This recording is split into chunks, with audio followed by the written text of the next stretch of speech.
அவர் வராரா இல்ல இவர் வராரு, இல்ல இவர் வராரா இல்ல அவர் கூட தான் வராரு, இப்படி அவர் வராரு இவர் வராருன்னு பேசியே கலாய்ச்சியே இன்னைக்கு திமுக, அண்ணா திமுக, பிஜேபின்னு சொல்லிட்டு ஒவ்வொரு கட்சியோட முன்னாள் தலைவர்களும், முன்னாள் அமைச்சர்களும், இந்நாள் எம்எல்ஏக்களும் யார கலாய்ச்சமோ அந்த கட்சியான டிவிகேல வந்து சேர்ந்துட்டு இருக்காங்க. சரி, சேர்றதெல்லாம் தப்பு இல்லையா? இது அவங்களோட உரிமை இல்லையா? இத்தனை நாள் சம்பாரிச்சதையும் இத்தனை நாள் சுருட்டினதையும் அவங்களோட அரசியல் எதிர்காலத்தை காப்பாத்துறதுக்காகவும் ஒரு ஆளுங்கட்சியில இருக்கணும் இல்லையா? சோ அதுக்காக சேர்றாங்கன்னு வச்சுக்கோங்களேன். இப்படி ஏதோ ஒரு சுயநலத்துக்காக சேர்ந்திருக்காங்கல்ல, இவங்க சுயநலமின்றி பொதுநலமா நம்ம தமிழ்நாட்டு மக்களுக்காக ஒரு விஷயத்தை செஞ்சாங்கன்னு வைங்களேன். நம்ம தமிழ்நாட்டு மக்கள், விவசாயிகள் எல்லாரும் கோவில் கட்டி கும்பிடுவாங்க. அது என்னங்கிறது தெரியும்ல. பல ஆண்டுகளா நம்ம தமிழக அரசாங்கத்துக்கும் கர்நாடக அரசாங்கத்துக்கும் போயிட்டு இருக்கக்கூடிய தண்ணி பிரச்சனை, அதான் காவேரி பிரச்சனை. காவேரி என்ற அந்த பர்டிகுலர் நதியை நம்பி தான் தஞ்சாவூர், திருவாரூர், நாகப்பட்டினம், மயிலாடுதுறைன்னு சொல்லிட்டு டெல்டா மாவட்டங்களும் லட்சக்கணக்கான மக்களும் லட்சக்கணக்கான விவசாயிகளும் அந்த நதியை தான் நம்பி இருக்காங்க. அந்த தண்ணி பிரச்சனைக்காக எத்தனை பேர் அவங்களோட உயிரை விட்டுருக்காங்கன்னு தெரியும்ல. அதுக்கு ஒரு சின்ன உதாரணம் தான் விக்னேஷ் என்ற இளைஞர் ஒருத்தருடைய மரணம். நம்ம எல்லாரும் சாப்பிடுவோம்ல சாதம், அதான் நம்ம தமிழ்நாட்டோட மிகப்பெரிய நெற்பயிர் உற்பத்தியில பங்கு பெற்று சப்ளைல இருந்துட்டு கூடிய மாவட்டங்கள் தான் இந்த டெல்டா மாவட்டங்கள். தஞ்சாவூர், திருவாரூர், மயிலாடுதுறை, நாகப்பட்டினம். 7.5 மில்லியன் டன் நெற்பயிர்களை ஒவ்வொரு ஆண்டுகளும் இந்த மாவட்டத்தோட விவசாயிகள்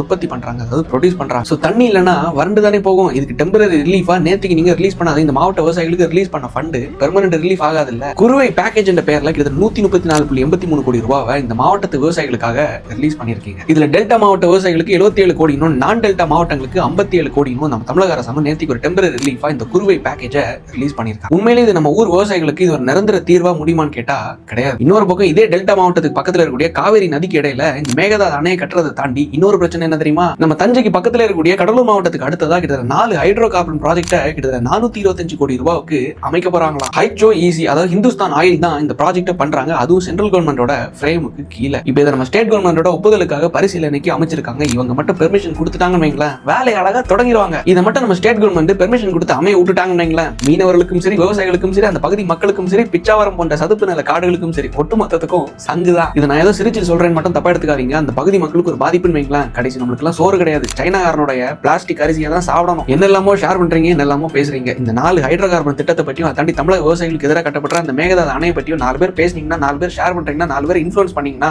தமிழக அரசாங்கத்தோட கவனத்துக்காச்சும் போய் சேரும். அப்படி தப்பி தவறி பெர்மிஷன் கொடுத்து இதை அமைச்சிட்டாங்கன்னு வைங்களேன், வேற வழி இல்ல, மக்கள் களத்துல இறங்கி போராடி தான் ஆகணும். எத்தனை பேர் இந்த தண்ணி பிரச்சனைக்கு எதிராகவும் இந்த ஹைட்ரோ கார்பன் திட்டத்துக்கு எதிராகவும் உயிரை விட்டுருக்காங்க தெரியும்ல. ஏன் இவ்வளவு சொல்லணும் தெரியுமா? நம்ம கூட்டணிக்குள்ளதான் எல்லாரும் இருக்காங்க. இந்த கூட்டணியில் இருக்கக்கூடிய காங்கிரஸ் கட்சி தான் கர்நாடகால ஆட்சி பண்ணிட்டு இருக்காங்க. ரொம்ப சிம்பிள். இந்த பிரச்சனையை தீர்க்கிறதுக்காக யார்கிட்டயும் போக வேணாம், அவரு இவருன்னு சொல்லிட்டு எல்லாரும் டிவிக்கு கூட்டணிக்குள்ளதான் வந்திருக்காங்க. இந்த கூட்டணி வழி நடத்தக்கூடியவரும் நம்ம தமிழ்நாட்டோட முதலமைச்சராக இருக்கக்கூடிய திரு விஜய் அவர்கள் இந்த பிரச்சனை கொஞ்சம் உத்து நோக்கினீங்கன்னா டெல்டா மாவட்டங்கள் மட்டும் கிடையாது, நம்ம தமிழ்நாட்டு மக்களே உண்மையிலே சந்தோஷமா இருப்பாங்க. பண்ணுவீங்க நம்புறேன். நன்றி, வணக்கம்.